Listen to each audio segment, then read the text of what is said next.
За та бүхэндээ Nocpix брендing S гэдэг загварын дуран танилцуулъя. За S H50R. За S60R гэдэг. За ийм хоёр дуран байна. Энэ дуран маань болох юм бол 60 мм оптик линзтэй. За сенсор нь 1280-1024 буюу дэлхий дээр байгаа хамгийн өндөр үзүүлэлттэй дулаан мэдрэгчтэй дуран.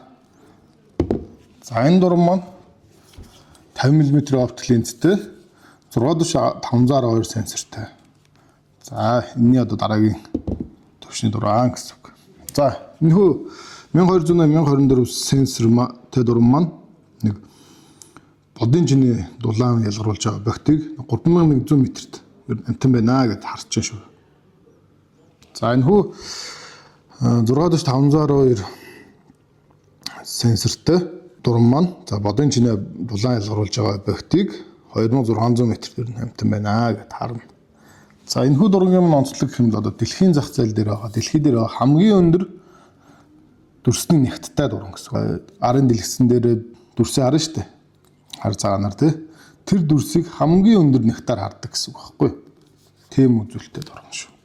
За энэ дуран маань болох юм бол тэр дэнээс 2 дахин бага нэгтээр хардаг. Дүрсний одоо доторх цэгийн тон энээсээ 1 дахин бага гэсэн үг. За ийм хоёр дуран байна. За энэний маань үн 21 сая.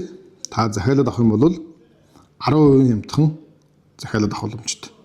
За энэний маань үн 15 сая төгрөг. За та захиалаад авах юм бол 10% хямдхан захиалж авах боломжтой.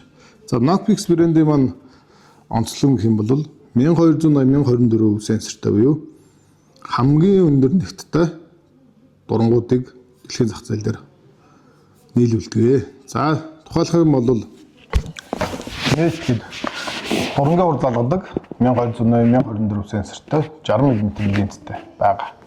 За Vesta гэдэг би бас өмнө бичлэг оруулж ирсэн 1280-1024 сенсортой 50 мм линзтэй нэг нүдний гар дуран байгаа.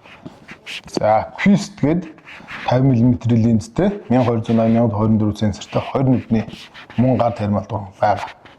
За тэгээд дэлхий дээр хамгийн өндөр үзүүлэлт буюу хамгийн өндөр нэгттэй дулаан мэдрэгчтэй. За таны харж байгаа объект ба штэ. Хамгийн тод харагдах боломжтой дулаан мэдрэгчтэй дуран авъя гэх юм бол Nocpix брендийн 1280-1024 сенсортой дуран сонгоорой. Тэгээд захиалгаар болон бэлэн худалдаа алж байна. Та бүхэн мань илүү дэлгэрэнгүй мэдээлэл авах хүсэх юм бол пэйждээ фоллоу дарж пэйж хуудасаа дагаад тэгээд энэхүү бичлэгийн дор ask коммент бичээрэй. Танилуу дэлгэрэнгүй мэдээллийг манайхан илгээх болно. Баярлалаа.